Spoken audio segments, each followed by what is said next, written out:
So guys, nandito na naman kami. Namasyal, naglakad. Makikita nyo guys, papakita ko sa inyo ang another variety sa cherry blossom. Napakaganda talaga tingnan guys. Papakita ko sa inyo. Ayan. Ayan. Ang ganda hanggang doon guys. Oh, puro puti yan lahat.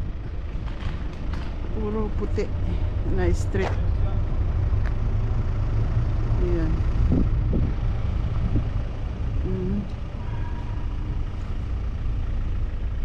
Puro puti dito. Pero yung pink sa April pa yun. Yung pink ang ganda. Mas color, mas maganda tingnan yung pink kasi ayan. Daming bubuyo guys. Kumakain sila ng katas ng bulaklak. Ayan, ito aking kaibigan, nag-vlog din siya. Ganda, maganda guys. Thanks for watching. Bye.